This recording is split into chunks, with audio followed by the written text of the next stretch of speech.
Hoy estamos aquí ya entusiasmados en el primer café, una nueva mañana en cooperativa.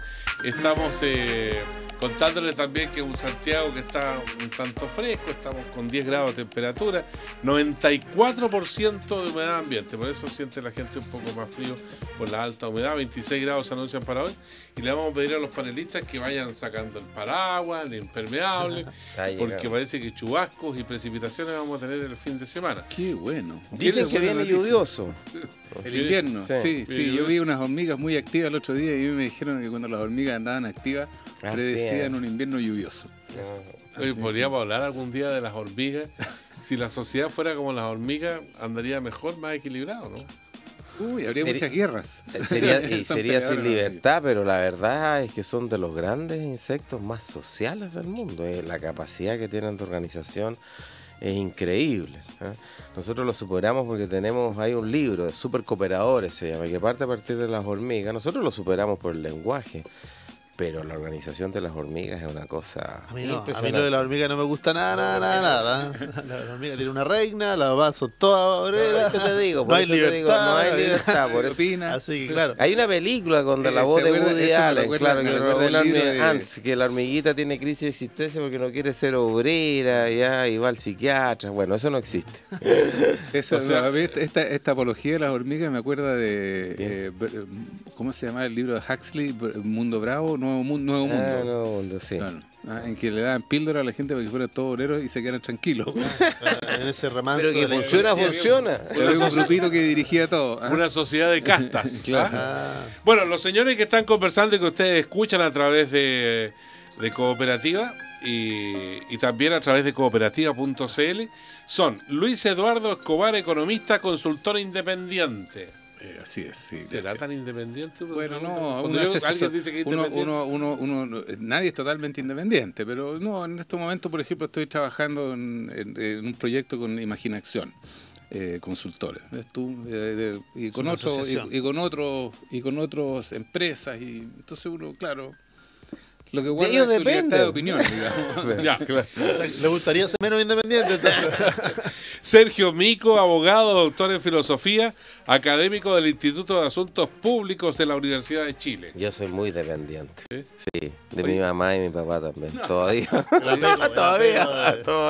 Oye, ¿nunca ha habido alguna confusión esto de doctor en filosofía de alguien que llega a preguntarte, mire, tengo un dolor en la espalda, ¿qué puedo hacer? No, eso no me ha pasado nunca. Gonzalo Miller, magíster en políticas públicas, profesor de la Facultad de Gobierno de la Universidad del Desarrollo, asesor electoral de la UDI. ¿Cómo estamos? ¿Todavía asesor electoral? Ahí estamos siempre presentes. ¿Sí? Esperando que lo que viene adelante, el nuevo gobierno y todo. Las elecciones municipales, municipales, falta mucho para eso todavía. Bueno, pero me imagino que ya tienes tu candidata, porque dijo, creo que fue Coloma, dijo hay que buscar un candidato para irlo perfilando ya, ¿o no? Sí, me parece prudente, digamos, los partidos políticos tienen que encarnar en persona finalmente su idea y sus proyectos, así que me parece en la prudencia de los tiempos hacerlo con distancia, cuando no se cuenta con liderazgos tan evidentes, ¿no es cierto?, o compromisos tan adquiridos, empezar a trabajar, empezar a perfilarlo. Hay personas en la UDI sin duda, así que yo creo que habla bien del senador Coloma estar preocupado de eso, en medio de lo que significa un proceso de renovación y de apertura en el partido. Aunque se hubiese que designar candidato este fin de semana, parece que el candidato obvio sería Sebastián Piñera, ¿o no? Pregunta para joderte nomás. Oye, ahí sacaste la pelota del arco, ¿no? Claro. Oye, yo les quiero complicar la vida hoy día viernes porque estamos llegando al fin de semana, sí. Entonces mucho se habla de la reforma tributaria, del conflicto que hay en las universidades y todo eso, y de otros problemas que están dentro del debate. Pero ¿qué les parece si asumimos una vista aérea, miramos desde arriba el panorama? Y yo me encontré con un librito que se llama La democracia frente al poder, Augusto Varas, Chile 1990-2010, y hace un análisis, digamos, histórico, y hay una frase que me hace mucho sentido, por ejemplo, que fue escrita en 1989 con respecto al programa de gobierno de la Concertación de Partidos por la Democracia, que dice textualmente: la organización de los grupos sociales, particularmente de los hoy marginados de la vida económica y social, unida a procesos reales de descentralización y desconcentración del poder, harán posible avanzar hacia una efectiva concertación social. A renglón seguido, en enero de 2010, don Jorge Arrate, después de la elección presidencial en que salió Sebastián Piñera, afirmaba que el punto más alto de fusión entre dinero y política se da ahora. Hoy la derecha suma el poder económico, comunicacional y gubernamental, buena parte del Congreso de los municipios, poderosas universidades, colegios, escuelas, instituciones de salud y seguridad social privada, o sea, una concentración de facultades desconocida en Chile, salvo durante los 17 años de dictadura pinochetista. A la luz de estas dos miradas en distintos momentos, ¿cuál es la percepción que tienen ustedes acerca de estos cambios que se anuncian y si van a ser buenos para Chile o esto ya es como mucho? ¿Quién quiere hablar primero? ¿Qué sería como mucho, Sergio? Esta situación. No, porque se pierde empleo, hay discriminación, pero de otro tipo, en fin, todas las observaciones que se han hecho con o sin razón, digamos. Bueno, mira, a ver, yo creo que Luis Eduardo Cobar. Hay desafíos que son importantes y yo creo que la presidenta Bachelet ha logrado plasmarlos en una propuesta que tuvo mucho apoyo en las urnas. Claro. Y así que yo creo que en ese sentido hay un cierto grado de consenso.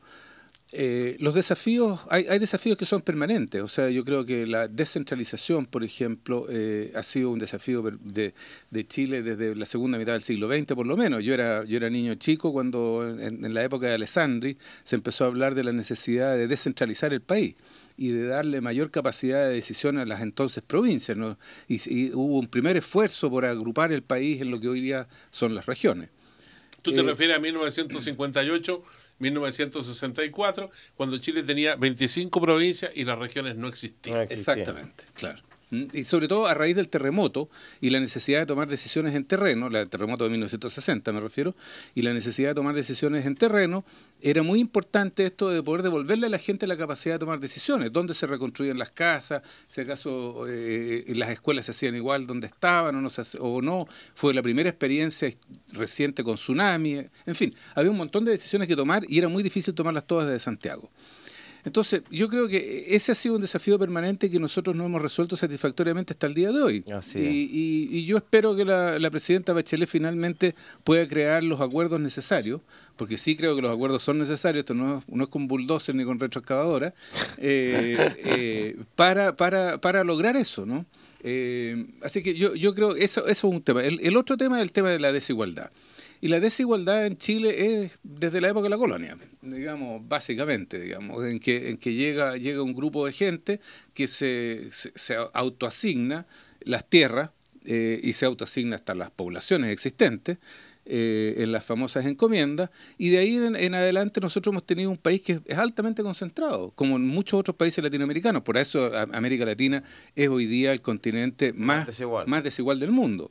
Y entonces yo creo que ahí también tenemos un desafío histórico y en el cual ojalá podamos ir avanzando. Ya, bueno, a propósito de la propiedad, hay que recordar que en la década del 60, cuando Frei asume la presidencia, todavía el patrón era dueño del campesino obligado, o sea, el que le dan una casa en el fondo era prácticamente, de hecho, propiedad del dueño del fondo, ¿no? Y eso cambió con la ley de reforma agraria y todo eso. Y claro, y el esfuerzo por aglutinar a los campesinos en pueblos. Ahora, para poder poner escuelas, agua potable, electricidad, etcétera. O sea, hay pueblos que se crearon con la reforma agraria, en realidad. Claro, mira, yo en el afán de polemizar un poco con Luis Eduardo, yo estando de acuerdo con él. Sergio Mico. La tragedia de Chile fue que en el siglo XIX, a propósito de la descentralización, los caudillos militares regionalistas hicieron pedazo a Argentina, Colombia, México, y acá en Chile hubo una centralización brutal con dos guerras, contra Copiapó y contra Concepción, que permitió por una parte hacer una brutalidad que fue la centralización que hoy día nos ahoga acá en Santiago, pero por otra le dio una gran estabilidad política, lo cual hizo que la centralización fuera bien vista. Y en segundo lugar, la concentración económica y cultural también fue brutal. Acá votaban en el siglo XIX el 2%, 10%, ahora que era más o menos lo que votaban en las repúblicas democráticas, Estados Unidos, aquellos tiempos. Y también hubo gran estabilidad, pero lo que pasa es que eso fue la situación como vivió Chile después, ya en el siglo XX fue un desastre. Tú mencionaste a Eduardo Frei. Pedro Aguirre Cerda hizo un tremendo esfuerzo de mayor igualdad vía el Estado. Se llamó una democratización no capitalista, y que terminó con Salvador Allende y Eduardo Frei. Porque con Pedro Aguirre Cerda se creó la Corporación de Fomento de la Producción, claro, la industrialización del país se afianzó con la creación de Endesa, por ejemplo. Los avances en educación, etcétera. Pedro Aguirre Cerda fue un gran amigo de Gabriela Mistral. Bueno, en fin. Pero eso se fue al carajo el 73 y ahí, como dice Jorge Arrate, llegamos a unos niveles de concentración que yo creo que eran comparables al del siglo XIX. Y contra eso ha peleado, digamos, la democracia, y yo creo que hoy día este es un país mucho más igualitario, más libre, obviamente, que el año 89. Hacia el año 89, en todo término, una concentración brutal. Pero que nos falta un montón. Y yo creo que una herramienta es la descentralización, otra es la reforma tributaria que estamos conversando ahora, otra es la reforma educacional, que son las vías por las cuales hoy día en Chile queremos tener un país más igualitario, porque esto no da para más nomás, así, no da para más. A ver, veamos qué dice Gonzalo. Bueno, mira, hay una paradoja, porque tanto la elección presidencial, es verdad, y quizá a diferencia de otras elecciones presidenciales fue muy ideológica, muy programática, muy de lo que estamos hablando de modelo de sociedad, de conversar eso, de discutir el modelo de sociedad. Pero la paradoja es de que estamos hoy día discutiendo esa reforma, implementando, o sea, yo me imagino en el gobierno estarán trabajando en la concreción ya de esa reforma, y hay un dato que a mí, para mí es paradójico, digamos, que el 60% de los chilenos pasó la elección presidencial. Sí, pues no fue a votar. No fue a votar. Y resulta que estamos definiendo en el corto y en el mediano plazo cómo se distribuye el poder económico, cómo se distribuye el poder político, cómo se distribuye el poder dentro de la sociedad a través de la educación y la movilidad social. O sea, imposible, por decirlo así, una discusión más profunda o más interesante de lo que significa al final la vida en común. Y el 60% de las personas dijeron, pasaron. Dijeron, no me sentí convocado, no me sentí interesante, quizá no vi la credibilidad. Y uno podrá echarle la culpa y siempre es más fácil al mismo sistema. Es decir, la gente no participó porque no cree en el sistema. Entonces le vamos a dar otro sistema para que sí participe, que se parece bastante a la argumentación con la que pasamos del voto obligatorio al voluntario. De que las personas estaban afuera esperando participar y nosotros íbamos a botar la barrera y iban a avanzar hordas de personas a participar, y no fue lo que ocurrió. Todo lo contrario, fue más la gente que salió que la que entró. Entonces uno debe decirle, bueno, cuando hablamos de legitimidad, cuando hablamos de mayorías, cuando hablamos de necesidad de acuerdo, también nos referimos a eso. No solamente a la necesidad de avanzar en acuerdo con aquellos que representan más o menos el 40% del país, que es la oposición actual, independiente de su fuerza parlamentaria o no. No solo eso, sino de que hay un 60% de la gente que está afuera del sistema, está mirando y que no es que no tenga opinión, que la tiene, sino que quizás hay que ver cómo escuchamos esa opinión, cómo la interpretamos, porque si no sacamos nada con hacer una reforma y que en la próxima elección presidencial nos vuelva a pasar lo mismo o incluso peor, vote menos gente. Y terminemos con una democracia y vamos a terminar con nosotros muy contentos de haber logrado instituciones nuevas, pero al final con una democracia que no cumple con su esencia, que es la participación, que no cumple con lo mínimo, ¿no es cierto? Que es que sea de todos y no de unos pocos. Claro. Pero mira, ahí yo te diría que ayer conversando Sergio con los Mico, estudiantes de gobierno de la Universidad de Chile, ¿qué se esconde detrás de la frase tan común entre los chilenos: yo no soy político, y en circunstancias somos todos políticos? Y la conversación surgió. Primero hay un problema claramente cívico. La gente dice los políticos son todos corruptos. Cívico, la gente dice igual me voy a tener que levantar a las 7 de la mañana para ir a trabajar, como si la democracia fuera para no ir a trabajar. Claro, entonces hay un problema de educación cívica, cultura cívica evidente. En segundo lugar, sí hay un problema también de instituciones y procedimientos, porque la gente dice, si todo se reduce a un voto, un voto más, un voto menos, una elección que se define por 300.000 votos, 500.000 votos, no tiene ningún sentido, ¿ya? Y entonces también hay que hacer cambios institucionales, y los cívicos, los institucionales. Solo para dar un dato, o sea, si se hubiera pronunciado solo el 10%, claro, el 10% de aquellos que se quedaron en su casa, podrían haber cambiado. Yo no estoy justificando, pero la incidencia es real. Pero yo estoy de acuerdo contigo. Y de hecho, en municipios donde votó el 10% se eligió un alcalde y ese alcalde hoy día tiene las mismas facultades como si hubiese votado el 60%. Y si ese alcalde lo hace mal en la educación municipal o el consultorio, se van a perjudicar la gente que no fue a votar. Y la tercera razón que es muy fuerte es el rendimiento socioeconómico. Si tú ves la encuesta que la gente le pide a la democracia no son libertades políticas en primer lugar, sino que le pide más igualdad, más trabajo, mejor trabajo. Eso es lo que espera de sus gobernantes. Y si el Estado tiene tan pocas facultades para hacer eso, hay mucha gente que dice, bueno, no vale la pena participar a través del voto y participan a través de las redes sociales, a través de la calle, etcétera. Y yo creo que esos son los tres problemas que tenemos que atacar para tener más participación ciudadana. Sí, sobre eso yo quisiera hacer un comentario. Yo crecí en Estados Unidos en la década del 60, era adolescente en esa época, cuando el gran movimiento era en pro de la igualdad de los negros. Claro. Liderado, bueno, por Martin Luther King. ¿Tú estuviste yo estuve ahí, sí. En la marcha, el millón de hombres? No, fue antes que yo llegara. Pero después hubo varias otras marchas posteriormente. Pero la grande, del discurso famoso de Martin Luther King, Yo tengo un sueño, fue antes de que yo llegara a Estados Unidos. Claro. Sí, pero en todo caso, ahí yo aprendí una gran lección, la importancia de registrarse para ir a votar.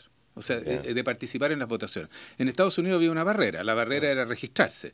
Y en los estados del sur, donde había más población negra que en otros estados, los negros no se registraban porque consideraban de que, lo mismo que dice el 60% que no, o el 40% que no votó, 60% que no votó, dicen, bueno, mire, yo no puedo afectar el resultado de las elecciones. Cuando se lograron convencer de que ellos sí podían afectar el resultado de las elecciones, cambió el resultado electoral, al punto de que nadie se imaginó de que en menos de 50 años se iba a elegir en Estados Unidos un presidente negro. Claro.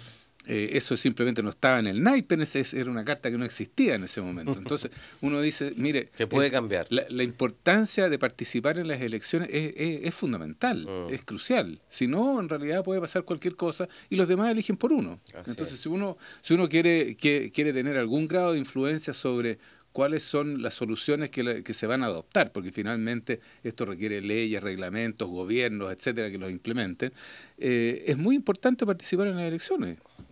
Bueno, todo tiene efecto en la vida de las personas. Y la otra vez alguien decía, oye, pero esta cosa de la bolsa, claro que es importante porque tiene que ver con la plata de la jubilación. Sí, tiene, por ejemplo. Efecto ahí. Ahora, en el caso de las universidades, hay ya apuestas que están sobre la mesa porque dicen las universidades estatales que hay exceso de suspicacia de parte de las tradicionales privadas. Entre tanto, las privadas afirman que el Consejo de Rectores acusa quiebre de confianza con los planteles estatales y el ministro Izaguirre ha reconocido la labor de las universidades no estatales, pero insiste en el trato preferencial para las universidades públicas que son las que le pertenecen al Estado. Entonces, aquí ya hay un primer punto de conflicto, de debate, como ustedes quieran. Claro, súper interesante. Claro que el ministro de Educación está en un zapato chino ahí, claramente. Porque por un lado, Gonzalo Miller. Esto va ligado a lo que dijo ayer, anteayer, un anuncio un poco anterior, que da luces de que en el fondo el mecanismo por el cual se estaría avanzando a través de cumplir con esta promesa de la gratuidad, de avanzar hacia la gratuidad, sería a través de más o menos lo mismo que ha venido funcionando hasta ahora, es decir, que es el alumno el beneficiario, y no directamente la universidad. Entonces, las universidades compiten por los alumnos, finalmente, porque el alumno es el que tiene el beneficio, y puede elegir universidad, puede ir y llevar ese aporte a la universidad que lo va a educar, a la cual él quiere formarse, porque mejore la carrera que quiere elegir, no sé, no todas las universidades son igualmente en todas las carreras, en todo. Pero, por un lado está ese anuncio, y por el otro está que la única manera de que eso pueda avanzar y cumplirse, para una parte de la izquierda, es que el Estado inyecte recursos en las universidades estatales. Preferentemente. Casi.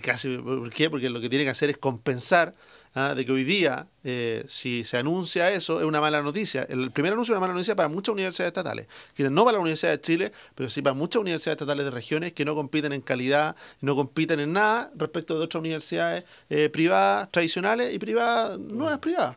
Entonces, uno dice, ojo, ¿cómo yo logro equiparar esta cancha y que ese sector de rectores de universidades estatales acepta esta reforma de esta manera, es decir, yo no se preocupe, yo le voy a inyectar una cantidad de recursos, lo que siempre para un rector y para cualquiera que administre es una buena noticia, para poder de alguna manera compensar o aspirar a mejorar sus propios procesos, su propia calidad.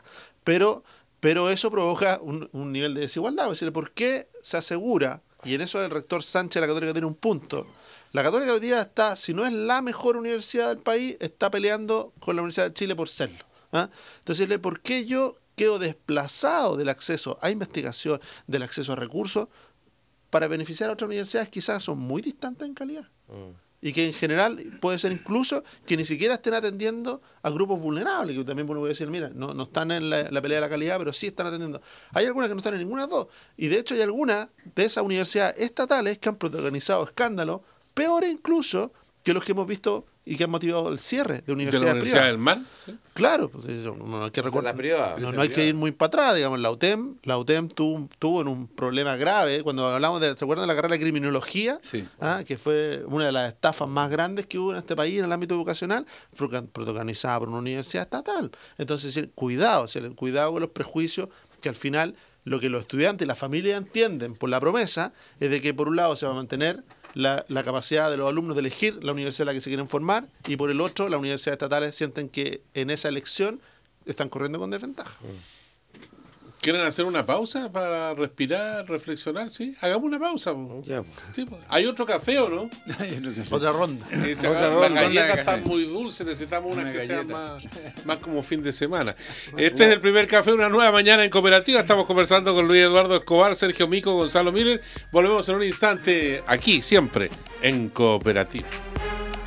El primer café continúa. Una nueva mañana en Cooperativa. En una sociedad las demandas culturales son diversas. Se necesitan personas que generen los contenidos y las medidas que fortalezcan nuestra identidad, que contribuyan al desarrollo cultural de un país. Cambia el mundo. Diplomado Facultad de Filosofía y Humanidades, Universidad Alberto Hurtado. Aquí estamos en el primer café, una nueva mañana en Cooperativa, con los señores Luis Eduardo Escobar, Sergio Mico, Gonzalo Miller. Estamos hablando de la educación superior y tenemos un panorama hoy día con 1.000.000, casi 200.000 estudiantes de educación superior. Ahí están las universidades, centros de formación técnica, institutos profesionales, ¿no? La gran mayoría quieren ser profesionales. Escucho a los empresarios, especialmente del sector minero, dice, aquí no hay mano de obra calificada. Así es. Tengo el dato de que en Europa hay un profesional por 5 técnicos y acá tenemos 7 profesionales por un técnico. Entonces, ¿cómo se resuelve esta ecuación, digamos, en una educación superior que hoy día está en manos públicas y privadas? En algunas privadas, sin duda que el negocio ha sido muy trascendente porque incluso se han transado en el mercado, se venden universidades, se compran universidades. Entonces tenemos un cuadro que tiene una complejidad enorme, que debería apuntar hacia una visión de desarrollo del país, apuntar a la igualdad, a la equidad, todas estas cosas, o justicia, como dicen otros también. Sí. Ya. ¿A quién le tocaba hablar? Hubo un primer ministro europeo que decía que la tarea que tiene enfrente era como tratar de cuadrar el círculo un poquitito. Claro. Y yo creo que Izaguirre está en la situación de tratar de cuadrar el círculo un poquitito. Está muy complicada esta cuestión. Yo creo que, mira, cuando la situación es tan compleja hay que afirmarse los principios. Y yo, el primer principio es que yo creo en una provisión mixta, donde el Estado... Sergio Mico. El Estado, la sociedad civil que busca realizar el interés general, pero sin buscar utilidad, y también hay un sector que es de la sociedad civil, pero sí busca utilidad. Yo creo que todos tienen un sentido, ¿eh? La segunda cosa que yo quería decir, que dentro de esta provisión mixta yo estoy de acuerdo con que las universidades estatales tengan un cierto trato preferente, porque fueron creadas por el Estado para cumplir algunas funciones. De hecho, Ignacio Sánchez, el rector de la Universidad Católica, ha dicho, por ejemplo, las zonas extremas, Aysén, Magallanes, Arica, parece obvio que hay que inyectar más recursos, incluso por razones geopolíticas. Yo quiero insistir en este tema, es cosa de ver el desarrollo de Tacna y la atrofia de Arica, o lo que es Puerto Ushuaia comparado a Puerto Williams, eso no da para más, ¿ya? Pero tienen que ser dineros que estén condicionados a ciertos rendimientos de calidad que muchas veces no se cumplen en todas las universidades estatales. Y por otro lado, las universidades privadas, las de buena calidad, yo creo que volviendo al pluralismo, debieran también recibir un aporte estatal, pero nuevamente digo, tienen que estar fiscalizadas y más controladas, porque no es razonable que la Universidad de Chile tenga controles como la Contraloría encima y universidades privadas tradicionales que reciben quizás los mismos fondos o un poco menos, no tengan esos controles. Entonces, esto es de una complejidad enorme. Quiero agregar otro tema. Acá hemos dicho, el gobierno de la presidenta Bachelet, que se vaya a avanzar hacia la gratuidad en un 70%, pero cómo se avanza es bastante complicado, porque justamente lo que estamos diciendo acá a propósito de la fiscalización de la calidad, a mí no me parece razonable que se meta dinero en unas universidades que son muy malas y muy poco integradas socialmente. No me parece razonable eso. Entonces ahora, ¿cómo tú fiscalizas eso? Es bastante complejo. De hecho, se acaban de retirar el proyecto de superintendencia y de la agencia de calidad, porque ahí hay un debate también de ingeniería en detalle que no es nada de sencillo. Así que yo quiero terminar con un llamado al Consejo de Rectores a que se pongan de acuerdo, porque si nos vamos a alargar a pelear y a tirarnos por la cabeza nuestros principios, nuestras universidades, unos pesos más, unos pesos menos. Claro, pero también, ojo, hay una pelea descarnada económica y eso es obvio, pero también hay una pelea también ideológica, que hay gente que cree mucho más en el Estado y otros que creen mucho más en el sistema privado. Hay gente que cree mucho más en una educación laica y hay otros que creen mucho más en una educación pluralista, donde las religiones, la filosofía, los masones tengan lugar. Entonces también es una pelea ideológica no menor. Y se desbordan también las pasiones, porque acá en el conflicto del Consejo de Rectores también me parece claro de que hubo gente que se sintió marginada, porque se juntaron primero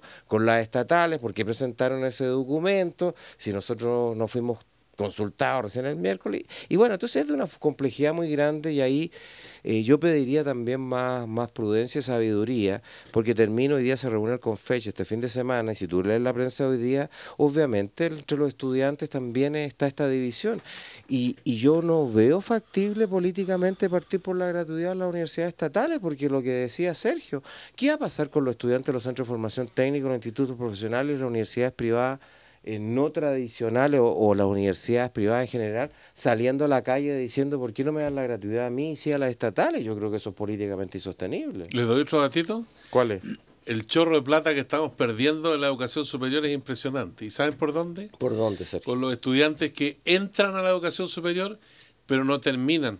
El 50%, hay un informe, ustedes que son chicos memoriosos, deben recordar, en un informe de 2012, dice que más de la mitad de los que entran no terminan las carreras, o sea, plata perdida. No, y otros que sacan el título profesional pero no tienen campo laboral. Si eso también ha ocurrido. Si mira, yo acá para pelear con Gonzalo Miller ahora, no sé si vamos a pelear, pero acá en el 80 la reforma educacional se dijo, miren, el que tenga un emprendimiento que lo saque adelante a nivel universitario, y si tiene pocos alumnos va a perder, y si tiene muchos alumnos va a ganar. Entonces algunos protestamos, yo me acuerdo, yo tenía 18 años, dijimos, oye, pero entonces si hay demanda para tener 60.000 abogados, ¿ya? ¿Vamos a formar 60.000 abogados que Chile no necesita? Nos respondió, mira, si la gente quiere pagar por ser abogado, bueno, ¿por qué te metes tú tan paternalistamente? Bueno, hoy día se nos está diciendo que vamos a terminar financiando universidades que están formando una cantidad de profesionales que el país no necesita y que estamos formando pocos técnicos, como tú señalabas. Entonces eso tampoco es razonable. Y nuevamente digo, yo no creo en una reforma de educación superior que sea tironeo, apuradito, porque la complejidad del problema es de esta magnitud. Yo Gonzalo, mire. hacerme cargo un poco de lo que los dos Sergio ¿no es cierto? Han apuntado. Uno, primero, lo de qué carreras dar o qué estudiar. Claro. Aquí yo me pongo en la cabeza, todos tuvimos 18 años en algún minuto y dijimos, oye, a ver, ¿qué puedo? Primero, ¿por qué? Tenías que tener un puntaje, tenías para poder estudiar. No nos olvidemos una cosa. Por lo menos cuando yo entré a la universidad el año 90, tú te acordabas de un número muy importante. Hoy día hay 1.200.000 en general en la educación superior. Hay un poco más de 900.000, un poco menos de 900.000 en las universidades. De las cuales 600.000 son en las privadas no tradicionales y los otros 300.000. Pero el año 90 no llegábamos a 90.000 por los que entraban a la universidad. no hace un siglo. Aumentó hace la muy cobertura. poco. O sea, hay un fenómeno ahí De masificación. que está asociado a la provisión mixta, como dice Sergio, que tiene razón. Pero decirle, respecto de qué estudiar, decirle, por ejemplo, algo que estuvo y que todos escuchamos y está en la discusión todavía, la carrera de periodismo, por ejemplo. Decirle, Hay muchos periodistas, 1000 periodistas por año, es un yo exceso. digo, 1000 periodistas por año. Y ingenieros comerciales que andan de De cajeros en los bancos, por ejemplo, claro. o de taxistas. porque la masificación de la formación dice, bueno, ¿y cómo le digo yo a ese joven, usted no estudia periodismo, porque ya hay muchos periodistas? ¿Le puedo decir eso? Porque aquí la decisión no es solo económica, es vocacional. Claro. Le digo yo, usted no, pero ¿cómo si yo puedo ser un gran periodista? Lo puedo Claro. hacer muy bien, puedo Pero destacar. en la enseñanza media no hay orientación vocacional. Es un grave problema que tiene En la educación Alemania en nuestro sí. país. Pero Y en ¿cómo le Alemania te decimos? dicen, usted tiene dedos para el pleano, así que le sugerimos una carrera técnica. Y ya, bueno, Pero en fin. aquí lo que tenemos que corregir es que esa decisión sea con información, como dice Sergio. Que no solo información respecto a qué significa laboralmente, sino también qué significa económicamente, que yo esté asumiendo, diga, de repente yo voy a poner por encima mi vocación, decirle, sabe que yo quiero esta formación, es lo que me gusta y tendré que destacar y me hago cargo de las dificultades que voy a tener. Lo que no puede pasar es que yo la tome a ciega. Claro, pero- Y que en el fondo me encuentre finalmente con la decepción o frustración o me sienta estafado porque estudié una profesión que finalmente no voy a poder ejercer Gonzalo, nunca. pero mira, yo... Pero perdón. en ese juego, digo, ojo con la libertad, porque si no, a mí no me hubiera gustado que sabe que ya hay muchos abogados en Chile. Yo no ejercí un día como abogado, Pero 3 meses. pero es una formación que agradezco, ¿no es cierto? Y la Universidad Católica la agradezco más. Pero es que alguien me hubiera dicho, no sabe que hay demasiado abogado, usted estudia otra cosa, vaya a estudiar ingeniería comercial que nos falta. O vaya a estudiar otra cosa que nos falta. Ojo, lo mismo con respecto a las pedagogías. Tiene que sabe ser una que- decisión informada, tiene que serlo, sin duda, pero también tiene que ser libre. Un datito, mi profesor de didáctica en la escuela normal siempre decía, hay que buscar el equilibrio entre el nivel de la capacidad que tiene el joven con la vocación o aptitud. Yo puedo tener capacidad para ser médico, pero me carga ver sangre, por ejemplo. ¿Cómo resuelvo Claro. esa ecuación? Ahí tiene que ayudarte el colegio. Por favor, Bueno, Luis Eduardo. yo creo que Sergio tiene razón. En esta discusión va a durar años, yo creo. Años. O sea, esto de que el ministro va a presentar una ley el 21 de mayo o antes del 21 de mayo, yo quiero ver qué tipo de ley va a presentar, porque realmente... ¿pero hay tiempo para esperar años? Bueno, no, pero yo creo que mucho de Una esto, buena pregunta. yo creo que vamos a ir avanzando de a poco y estos avances van a ser peleados, van a ser discutidos, van a ser con peleas entre los rectores, van a ser con peleas Los entre estudiantes. de los estudiantes. No, esto no va a ser fácil porque, como hemos visto en esta conversación, es sumamente complejo. Así es. O sea, yo creo que hay algunas cosas en las cuales valía la pena ponerse de acuerdo sobre los principios básicos que señalaba Sergio. O sea, en primer lugar, yo creo que tiene que haber libertad para poder crear universidades, poder crear colegios, etcétera, etcétera. Y habrá que decidir si acaso esos tienen acceso o no tienen acceso a recursos públicos. El ministro ¿O en qué condiciones? o bajo qué condiciones Claro. se le va a dar acceso. Esa es una discusión grande, como ya vimos en la pelea entre los rectores. Después está el problema de la libertad que tienen los alumnos, ¿no? Y yo creo que ahí una de las graves deficiencias a la cual apunta Sergio Campos es el problema de la falta de información. Y tú mismo, Gonzalo, también lo decías. O sea, ¿cómo es posible que un niño que entra a la universidad a los 18 años no tenga idea cuál es el campo laboral que va a tener? O sea, ¿cómo es posible de que alguien pueda entrar a estudiar criminología y no se sepa de que no hay dónde trabajar como criminólogo? Claro. No, que su título no le sirve. Su título no sirve para nada porque no hay pega para criminólogos en Chile. Puede que en Estados Unidos, en los programas de televisión que la gente vio y que seguramente lo entusiasmaron para ir a hacer eso. Claro, hay muchos abogados, tengan- estudiantes de medicina, de leyes que veía estos programas Claro. en Estados Unidos y creía que era así el asunto. Claro. Y en nuestros tiempos era todo por papel, ¿no? Claro, y aquí entonces no tenemos información sobre la calidad sobre lo que te van a enseñar en primer lugar, si acaso eso corresponde o no corresponde a tus habilidades, si acaso para eso hay campo laboral o no hay campo laboral. Recién en los últimos años yo he visto que se ha empezado a publicar, pero en los diarios, que lo lee el 1% de la población, el tema de cuáles son las remuneraciones de cada una de las profesiones. Entonces, necesitamos educar a nuestra juventud respecto de cuáles son sus opciones reales, porque yo tengo un primo, que es el tipo más rico de mi familia, que es maestro carpintero. Ya, y él es maestro carpintero, claro, vive en Estados Unidos y se hizo maestro carpintero en Estados Unidos. Y él estaba en una de las mejores universidades de Estados Unidos y dijo, mira, esta cuestión no es para mí, yo me voy a dedicar a la carpintería porque quiero dedicarme a la religión. Y se dedicó a eso, y él es el millonario en dólares. A la religión, ¿Ya? Sí, se dedicó a la religión. Él es obispo de una de estas iglesias alternativas. Ah, sí. Entonces, bueno, entonces eso es Calvinista, pero no eso es perfectamente legítimo, digamos, si acaso uno sabe cuáles son tus verdaderas opciones. Claro. ¿no? Eso es lo Eduardo. Yo quiero ahí hacer un aporte también de principio. Sergio Mico. Cuando se piensa en la libertad en una sociedad tan liberal como es la chilena, se piensa en la libertad personal de hacer lo que uno quiera, ya con tal que no afecte a otro y que el Estado ni las iglesias se metan en mi esfera privada. Entonces, si yo quiero estudiar leyes que yo no quiero que alguien me... Pero ese es un concepto de libertad, porque hay otro concepto que es el republicano, que dice otra cosa, dice, un pueblo es libre en la medida que todos tomamos la decisión de qué queremos. Y no es una libertad individual, sino que una libertad política, es una libertad comunitaria. ¿Por qué digo esto? Porque ¿por qué no va a ser, Gonzalo, legítimo que los chilenos digamos, ¿sabe qué? Necesitamos más técnicos y menos profesionales. Entonces ahora, no por la vía... entonces deja de desarrollar la idea. Y tú puedes, yo señalé 3 criterios para entender por qué la gente no va a votar. ¿Por qué la gente no se va a meter a la universidad, a los centros de formación técnica? Yo diría por 3 razones nuevamente. Primero, porque hay una cultura profesionalizante que tú puedes atacar, Sergio lo mencionó, a través del colegio, a través de los medios de comunicación social, y una cuestión tan simple como demostrar lo que hoy día están ganando muchos técnicos que ganan más que ingenieros formados en universidades tradicionales. Eso es cambio cultural informativo. En segundo lugar, incentivos económicos, porque acá había un incentivo perverso, que las platas iban más bien a la universidad y no van a los centros. Y también entonces tú puedes podías cambiar. estudiar gratis Derecho en una mala universidad, pero gratis, y si hubieras querido ser técnico eléctrico, y te habría ido mucho mejor. Claro, por eso te digo. Para eso no tenía apoyo. Claro, porque ahí la libertad personal, si no va acompañada de una sociedad que te dice...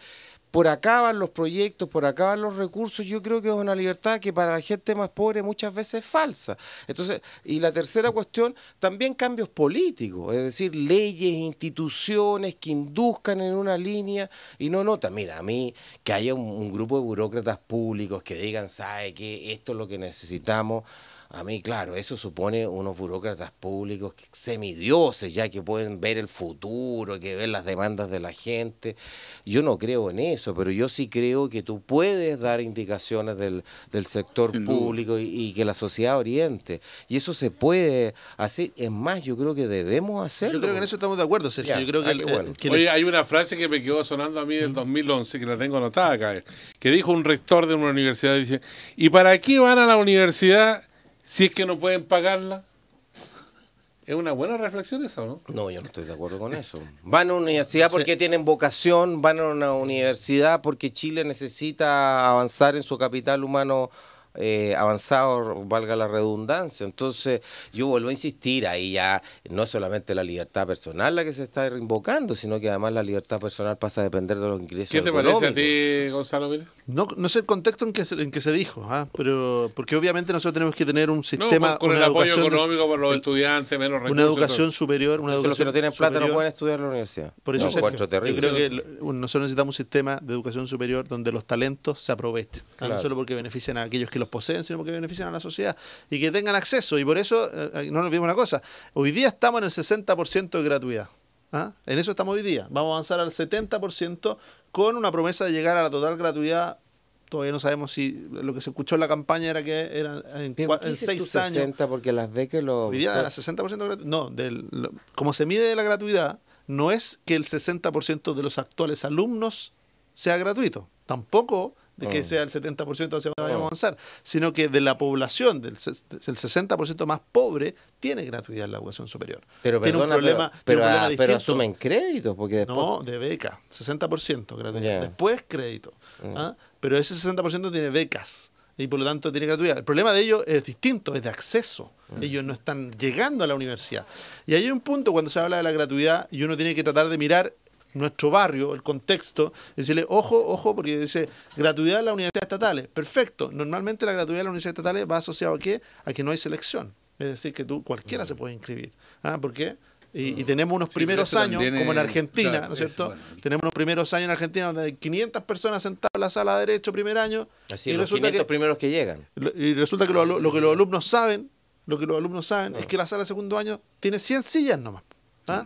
Y entonces lo que hacía referencia a tú, el que se decía, bueno, esto es como la oportunidad. Bueno, algunos dirán, mira, tuvieron la oportunidad. Claro. Los otros ni siquiera tenían la oportunidad. Algunos dicen, tuvieron la oportunidad de competir. Bueno, y ahí llegamos al punto de nuevo, competir en qué condiciones, competir en igualdad o no igualdad de condiciones, o esto en realidad es como un mejoral. Es como decirle, mire, ¿sabe qué? Lo vamos a dejar pasar. Oye, nos quedan los últimos minutos. ¿Van a estar las lucas para hacer todos estos cambios en educación?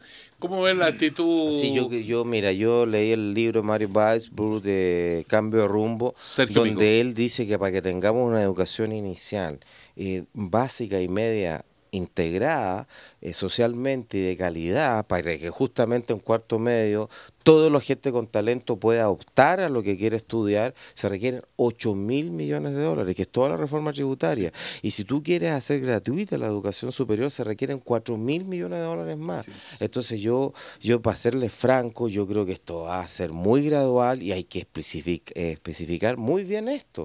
Ahora, sí, ahí va a tener que haber una baja de expectativas feroz, porque hasta ahora... Para que tengan una idea de lo que están escuchando, que no se maneja mucho con las cifras, estaba hablando de 8 y 4, 12.000 millones de dólares. Bueno, el presupuesto del gasto del país para este año 2014 es de 64.000 millones de dólares. O sea, equivale más o menos como el 25% del presupuesto de la nación de todo este año. Claro que eso está distribuido en varios años, digamos. Sí, a ver, nosotros hace un par de años atrás con Jimena Rincón armamos un grupo para hacer propuestas en materia de reforma tributaria y ahí invitamos a gente especialista en temas de educación. Y el cálculo mínimo que había era que dar gratuidad, digamos, desde las salas cuna hasta la secundaria completa requería 4,5 puntos del PIB. ¿Y eso cuánto es? Son como los 8.000 millones. O sea, la reforma propuesta por Alberto Arena... Toda la reforma la propuesta que hizo el equipo dirigido por Arenas hace como un año y medio atrás, daba 3,5 puntos del PIB. O sea, le falta un punto del PIB, o sea que son como 2.000 millones de dólares anuales para hablar de la primaria y secundaria, digamos. Y todos estamos de acuerdo que la reforma de salud no va para más. Todos estamos de acuerdo que tenemos un déficit grave en infraestructura. Entonces ¿Cuál es la cifra de infraestructura, Luis Eduardo? Bueno, lo que se está hablando es que se debería invertir en total del orden de 6 puntos del PIB y se está invirtiendo como 3,5. Entonces habría que duplicar. Entonces cuando hablan de infraestructura es como bien técnico. Estamos hablando de aeropuertos, de carreteras, hospitales, cárceles, aeropuertos, carreteras, aeropuertos. Gonzalo Miller... Colegio, pues si queremos...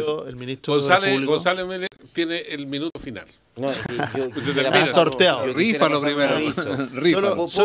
Por supuesto.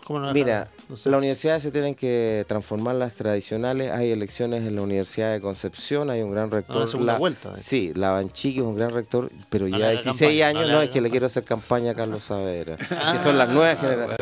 Así que vayan a votar. Vota en Concepción, vota acá. No, pero por eso me atrevo a hacer esto. Vamos, Gonzalo Miller, que tú puedes. Yo creo de verdad que hay que manejar bien las expectativas, porque aquellas expectativas hay, sobre todo en algunos, que cuando escucha la retroexcavadora, una expectativa refundacional, y cuando resulta que empezamos a aterrizar y a concretar. Por eso cuando dice, ojo, cuando se concretan los proyectos, de aquí se está hablando de la reforma tributaria para financiar la educación, y resulta que nos estamos dando cuenta que los anuncios no cuadran con las expectativas. Entonces eso va a haber que explicarlo, va a haber que haber pedagogía, porque si no, se produce frustración, se salida, la gente cree menos todavía en la política. No va a ser cosa que hagamos una reforma tributaria que al final lo que termina siendo más que validando, termine desacreditando más nuestro sistema político. O sea, que cuadren bien la expectativa, que hay una labor de pedagogía que requiere valor. ¿Sí? ¿Para qué estamos con cosas? En una clase política que a veces se le ve en los ojos miedo que del rechazo. Decirle, ¿sabe qué? No va a haber gratuidad en este gobierno. Alguna autoridad lo va a tener que decir y decirlo fuerte. Vamos a avanzar con gradualidad. Palabra que estaba prohibida, Sergio, el año pasado. En la campaña la palabra gradualidad estaba prohibida. Y resulta que hoy día en el gobierno, la reforma tributaria, nos vamos a dar cuenta que la gradualidad va a ser permanente. Entonces hay que ver cómo va a ser recibido por aquellos que hoy día tienen las velas, ¿no es cierto? Aquí. Así que quieren que va a haber gratuidad aquí y ahora y para todo. Eso. Yo creo que en eso va a tener que haber una pedagogía de todo el sistema. O sea, aquí no se trata de que le vaya bien o le vaya mal a uno, sino que decirle, tener consistencia, de decirle, bueno, si vamos a abordar estos temas, los tenemos que abordar primero todos juntos y segundo, con conciencia de que las personas, y por eso es excepción de la política, porque cuando detrás de la frase yo igual tengo que trabajar y decirle, ¿sabe qué? No me prometa tanto. Si eso es lo que es. Si esa persona sabe que siempre va a tener que trabajar y decir, pero no me venga a prometer que usted me va a arreglar todos mis problemas porque no es verdad. Claro. Usted podrá darme mayor espacio para que yo pueda y me podrá poner menos problemas, claro. Eso sí, pero no me venda cosas que no vayan a ser. Así que aquí no me vendan ni la gratuidad para todo, ni no, sabiendo que al final hay gradualidad. De la sala de sonido me hacen con la manito así, parece que toda la gente se va. ¿Para dónde parten de fin de semana? Que terminó el programa. ¿No? Luis Eduardo Escobar, Sergio Mico, Gonzalo. Gracias por haber estado aquí en el primer café, una nueva mañana en Cooperativa. Cecilia Rovaretti vuelve el próximo lunes. Esperamos que esté aquí. Hasta la vista. Gracias, hasta la vista.